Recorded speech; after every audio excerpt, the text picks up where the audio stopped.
welcome back to another YouTube video. So in this video I'm going to be doing a question and answer just because I feel like there's a lot of new guys on here.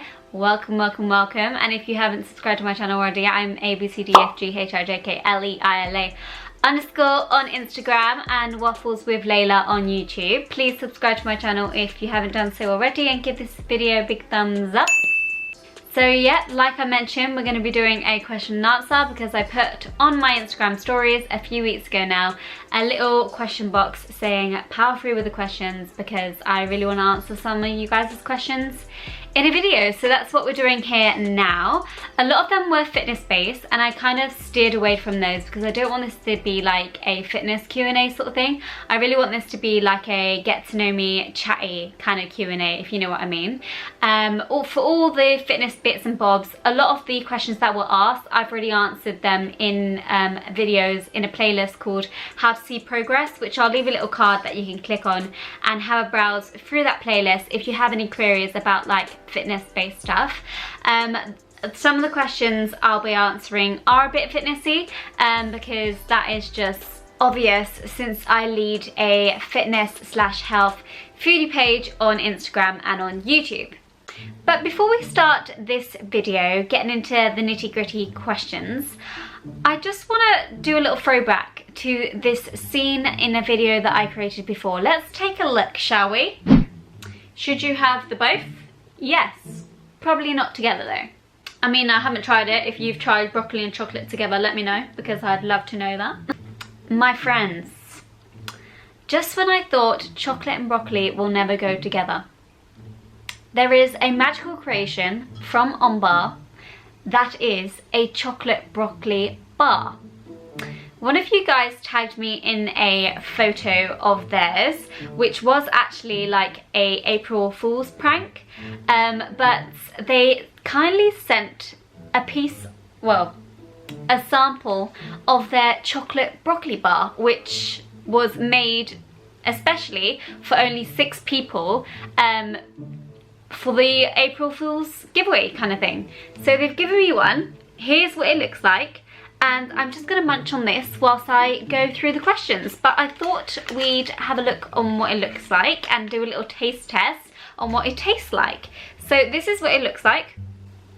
Just a usual chocolate bar in the human eye. And it snaps just like a chocolate bar as well. But does it taste like a chocolate bar? Well, let's taste it. It's very chocolatey, like the chocolate instantly. I get the broccoli.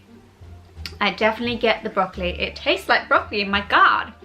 But at the same time, it tastes really nice because it's chocolate. Yeah, really nice. I mean, I don't know if they're really going to sell this to the wider audience, but it was a great idea nonetheless. I'm getting sidetracked now. Let's jump into the questions whilst I munch on this chocolate. So for the first question, it is how old are you? I am 22 years old. I'm going to try and power through these questions so that I can answer them in sufficient detail, but at the same time not waffle on too much because I have a habit for waffling. Exhibit A. Skincare routine. Right now my skin isn't popping, but I left my skincare routine in my morning routine, which is currently on my YouTube. Go check that out. What did you study in university? So in university I studied diagnostic radiography and imaging. In terms of my A-levels I studied chemistry, biology and maths, which led to my career as a radiographer, a diagnostic radiographer.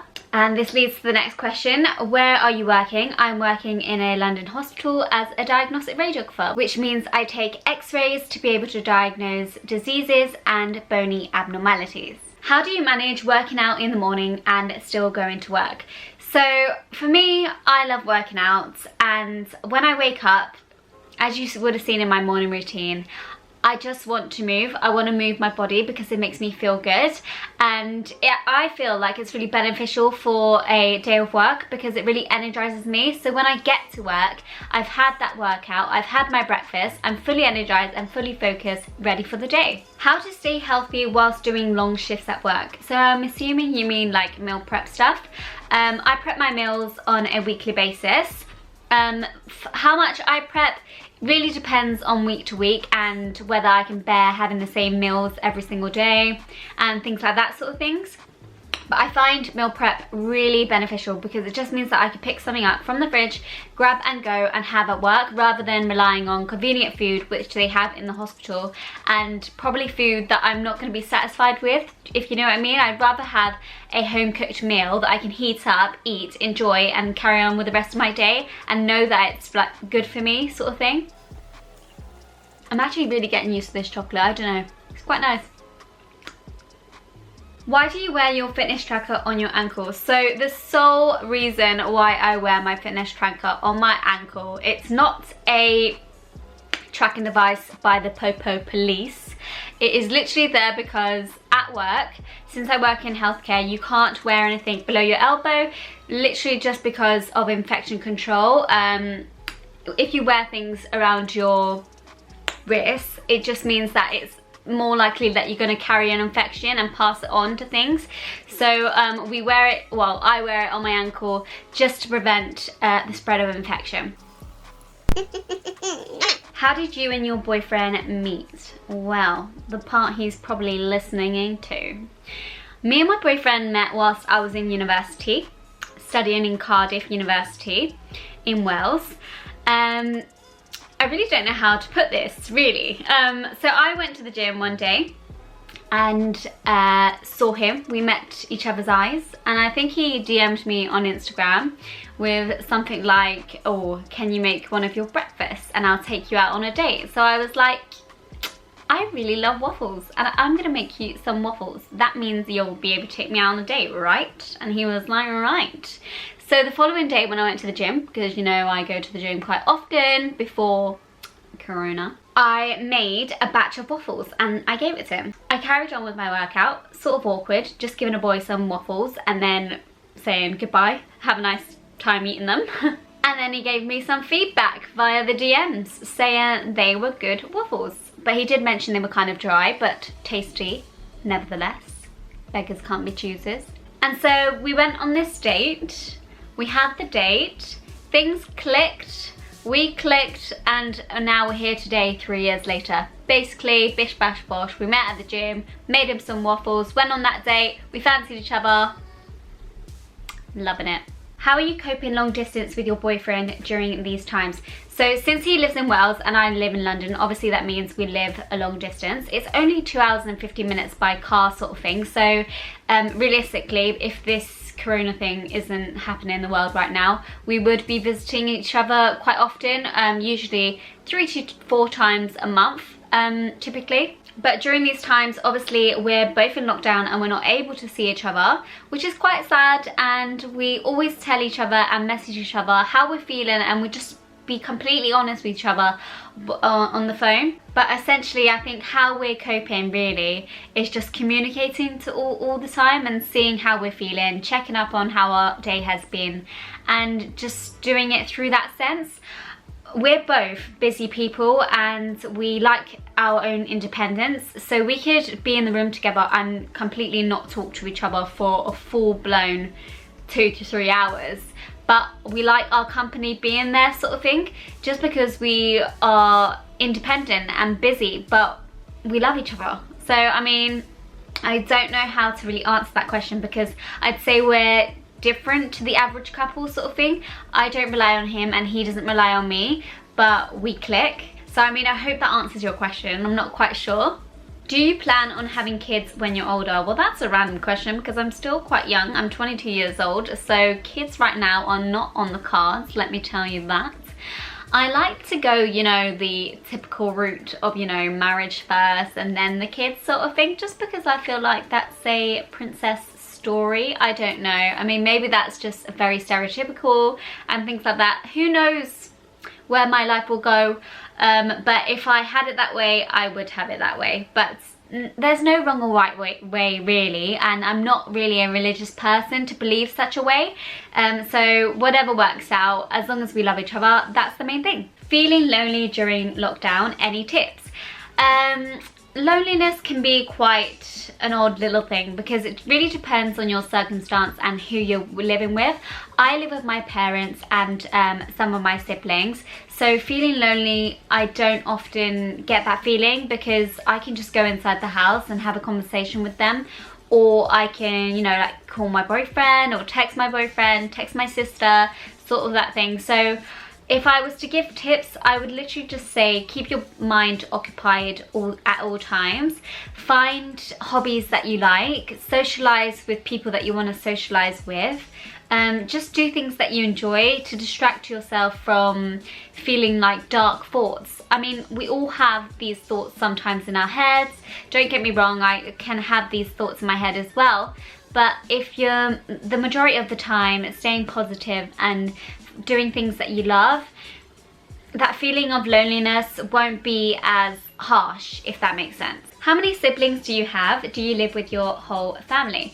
So I have 2 older brothers and 2 younger sisters. I live with my parents still. This is just my room, which is separated from the house. It's like in a ensuite room at the back of the garden. So I just go into the house to socialize with them, obviously, cook my food and enjoy their company. What ethnicity are you? So I am half Lebanese and half English. Do you speak Arabic? Nope. Story on how you became vegan. So this is sort of a long-winded story. Initially, if you followed me for quite a while, you know that I had past eating disorders. So being vegan during those times for me was another way of restricting myself from certain foods. But as I became more knowledgeable, educated myself and sort of understood that food is fuel and things like that, being vegan was different in my mind. I saw food as something which respects my body and nourishes my body to feel better about myself. So rather than being vegan for the wrong reasons, such as restricting dairy and meat in that sense, I was being vegan because I wanted to be better for myself, better for the environment, better for the animal. Was being a vegan between you and your boyfriend an issue? Scared of being judged for it? First of all, I would say don't be scared for being judged by anyone, especially your partner. They should be 100% supportive with anything that you do. My boyfriend knew that I was vegan when we got together, and it's never been a problem really. Like, whilst I was in uni, he would come around my house a lot and I would cook him vegan meals. Sometimes without him even knowing, like soy mince, I would just say, yeah, made you pasta. And he would eat it and he would enjoy it. And I think being together has really opened his mind into the vegan lifestyle and vegan food. Like when we were in Bali, literally all we ate was vegan food. He didn't really have much meat, and although he craved meat because he's grown up with meat literally his whole life, he was really open to the opportunity to have vegan foods and enjoy the flavours from such plant-based goodness. So I was really proud of him on that holiday, even though he told me multiple times, can we just go for somewhere that has meat? And I was just like, no, let's have vegan food. And it was a really good time. So yeah, I really wouldn't say it's an issue between us personally. Do you ever have a glass of wine or enjoy an alcoholic drink? Do you have non-fitness friends and go out for drinks? So yes, I have non-fitness friends, and in particular, one of my closest friends isn't really into fitness, and we can go out and enjoy food and things like that. But in terms of drinking, I've had a history of having alcoholic beverages and really enjoying myself and having a good time. But up until like most recent years, I really am not a alcoholic kind of beverage girl. When I did used to drink, my favorite drink was a gin and tonic, so that's what I would have the majority of the time. And there was a particular holiday that me and my friends went on, Croatia, where I drank a lot, which I will leave a little picture of if I can find it. Yes, I looked a wreck. Did I enjoy it at the time? Yes, I did. Is it something that I would do now? Probably not. Getting drunk or even just having a chill drink is just definitely not my vibe. I don't really enjoy alcohol, and when I did have alcohol, it was literally probably because of peer pressure during the times of university and my friends. Did I really enjoy it? Probably not. Like, I was just doing it to mix in with everyone else sort of thing. And having alcohol and things like that, you don't have to feel pressured to have it. Like, to me, it doesn't really taste good. I think it tastes disgusting. That might just be my taste buds, but just never feel pressured into having alcohol. It doesn't make you more or less fun than the other person. You can still have fun and not have alcohol, let me tell you. The last time I went out, I ended up in A&E on Christmas Eve. That's all I'm saying. But yeah, I would much prefer a foodie kind of date rather than a bar drinking kind of date, if you know what I mean. Favorite clothing brands, not gym wear. Well, I would say things like Pretty Little Thing, Misguided, Topshop, White Fox Boutique, Oh Polly, Princess Polly, and things like that. But those all steer really towards fast fashion, which I'm trying to get rid of, really. I don't really want to be, in terms of ethical reasons, buying into those sort of things. It's just not really good for the environment or workers that work for those companies. So yeah, I'm still working on that one, but if I had to pick my favorite clothing brands, I would suggest those. Tips on body confidence, especially during these lockdown changes. So I'll answer this with this one as well, actually. Dealing with negative body image or just funk days. Obviously we all get funk days and we look at ourselves in the mirror quite a lot, especially during lockdown. And it's hard not to look at yourself in the mirror and think certain things. But you just got to look at yourself in the mirror and think, wow, I'm beautiful. You got to say it to yourself. Even though it sounds vain, it looks vain, no one is judging you for it. You got to love yourself. You got to respect yourself. You have a body and that is amazing. Like, just think of how many people are disadvantaged in so many ways, but you've got a fully functioning, beautiful body, and every body is beautiful. Like, lumps, bumps, we all have them. I have stretch marks. I have hairy skin and I'm not afraid of it. I have Arabic ethnicity and they are typically hairy. So yes, I am a hairy person. And that sometimes is an insecurity of mine, but just confessing it and just being open with yourself and just embracing the human body is the best kind of tip that I can give to you. I know that sounds very vague and easier said than done, but you just really have to accept yourself and for who you are and just really love yourself. You're like a ray of sunshine, always stay positive. Do you have your moments? Oh, thank you so much. So I would consider myself a very optimistic person, and to be pessimistic in my mind isn't really something I like to pursue. Obviously, I do get quite moody because girls get moody in certain periods of the month. And I do get to that stage, especially with my parents and siblings. But overall, I like to be a positive person and feed positive energy into my mind. If you do that, you will overall be a positive person. I know I'm going left, right and centre, positive, positive, positive, positive. But yeah, literally, if you think positive vibes, you're going to be a positive person. How many times can you say positive? How do you motivate yourself when you're feeling tired or under the weather? So I'm assuming you mean motivate myself to work out when I'm feeling tired or under the weather. The answer to that really is that I don't. If I'm tired, which means I haven't got enough sleep during that evening, I'm not going to work out because that is very stressful for my body.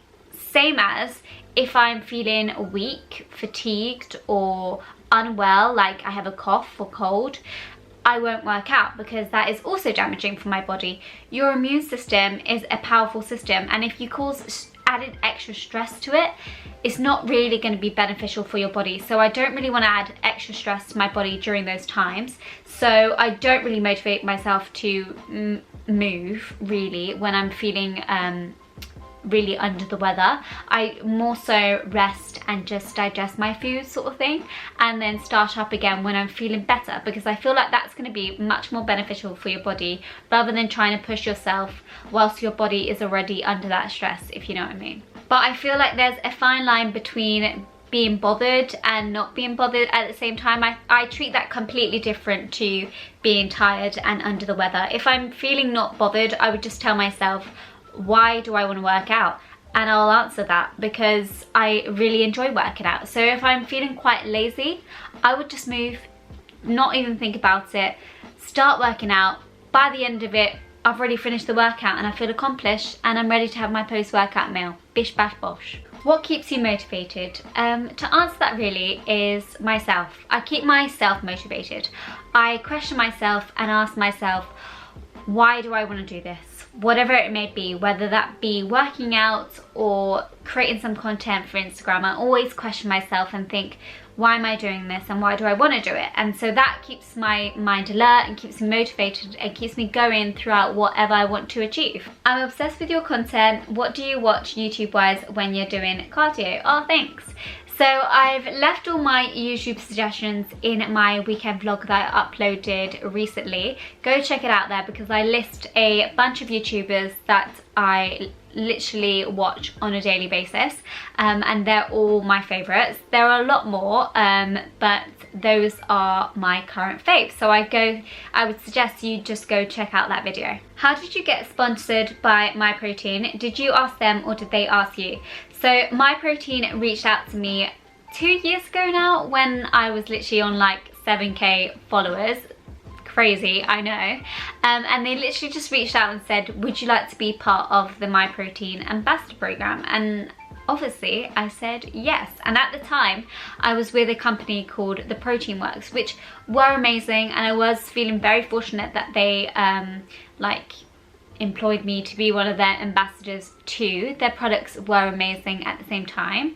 But when MyProtein reached out to me, I just knew that that was going to lead to bigger opportunities because they are a bigger protein supplement brand, and it literally has brought me so many opportunities, and I really can't thank them enough, especially my manager Josie. Big shout out to that girl because she is 100% supportive and I love her lots because everything that she does for me and the other affiliates and ambassadors is really amazing, and she's just a lovely, lovely, down-to-earth kind of person. So thank you to the guys at MyProtein for putting it up with me.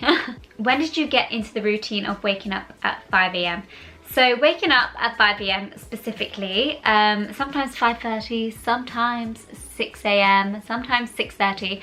Around that time range, 5 to 6:30 is usually the time that I wake up, and have been doing so for around 6 years now, and it all stemmed from when I was studying during my GCSEs.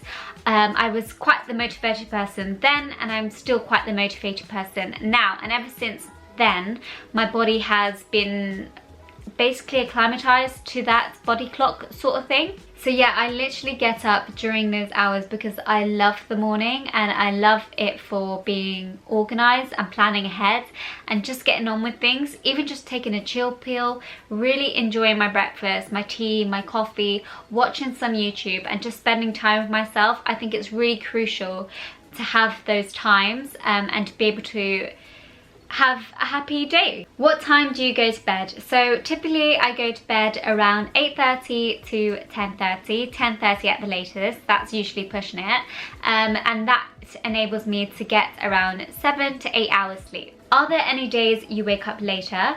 And by later I would put that in the category of waking up after 6:30, and not really, no. It's usually sometimes earlier than I wake up, probably sometimes 4:30. I'm an early bird, that's all I can say. The only case where I would wake up later is probably if I went to bed later than I would have anticipated, and my body naturally wakes up 7 to 8 hours after sleeping. How do you come up with different recipes? So in terms of content creation and recipes and things like that, I get asked this quite a lot. My mind just really wanders. Obviously we all get inspired by each other, and there's so many different creatives out there in terms of food and fitness and content wise.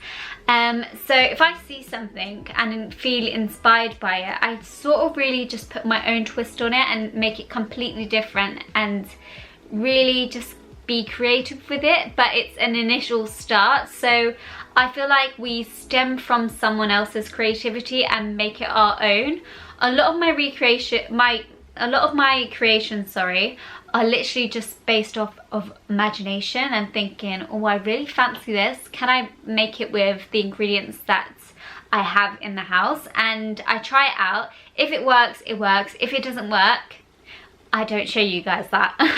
So there are times where a lot of the things don't work out well and I just put it in the bin, or I just eat it because it tastes nice but doesn't look very nice.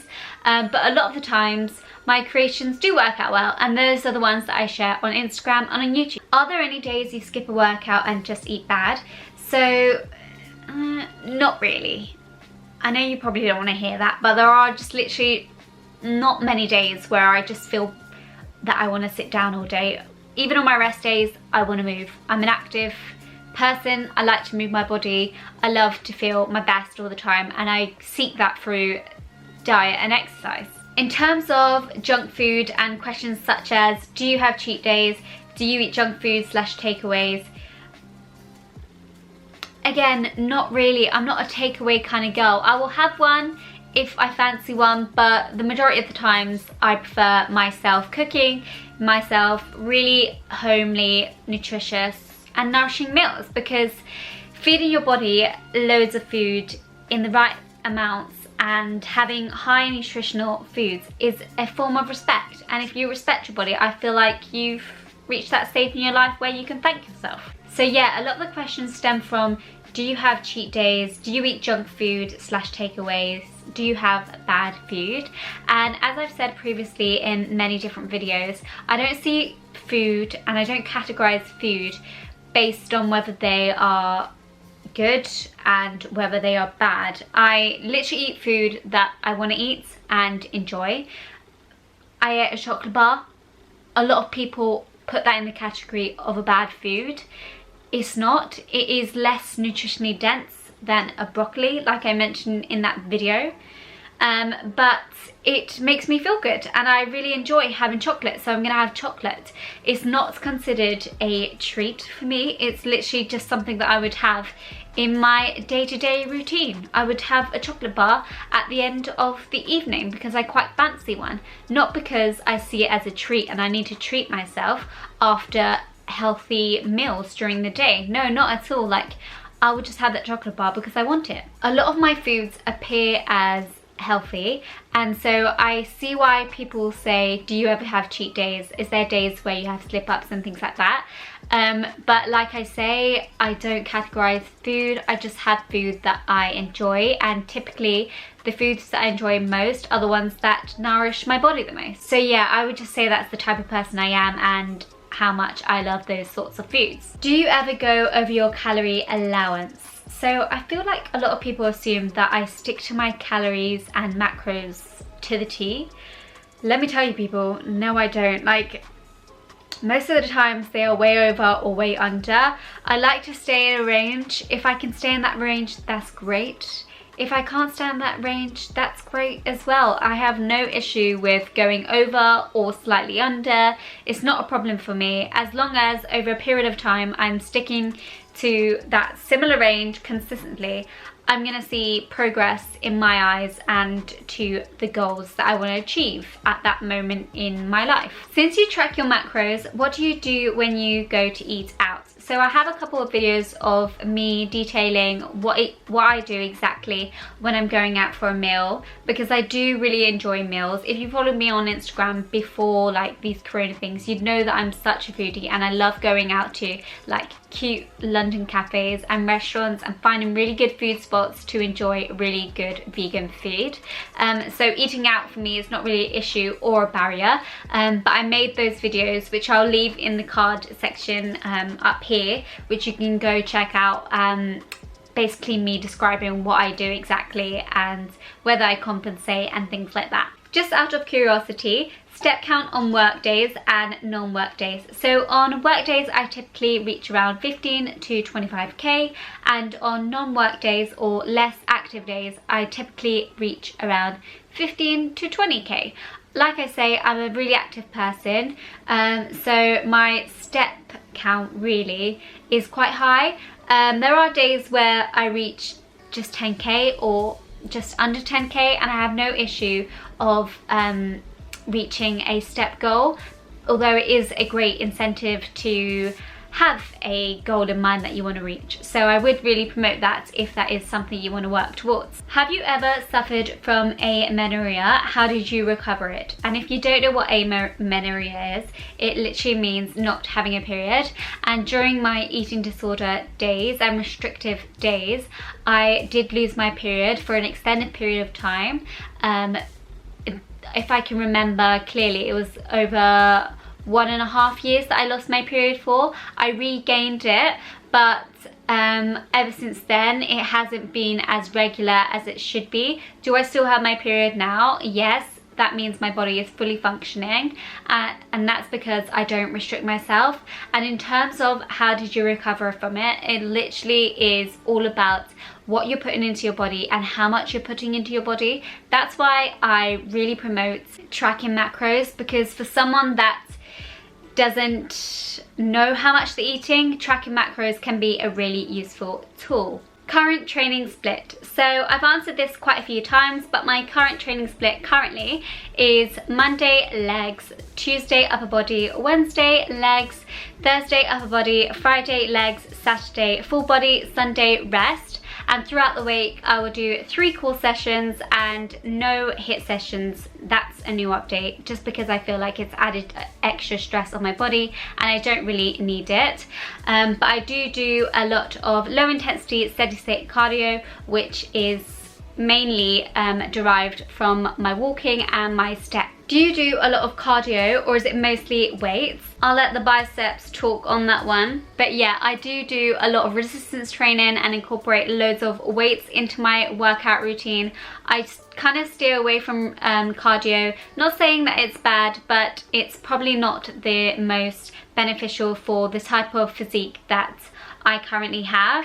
Being a cardio bunny was a long time hit and miss back then in the years where I was restricting, and I probably wouldn't go back there because I didn't enjoy it. I really enjoy resistance training and pushing weight. So you really have to find something that works for you rather than comparing yourself to others and what they're doing. Do it because you love it. Alright guys, my camera is literally flashing red at me, which means I've got to dash off. But I really hope you enjoyed this Q&A. Let me know if you'd like to have a fitness-based quick Q&A shortly. And I'll be sure to make that for you guys. Give this video a big thumbs up if you enjoyed it. Subscribe to my channel if you want to see more from me. And I'll see you in the next one. Bye!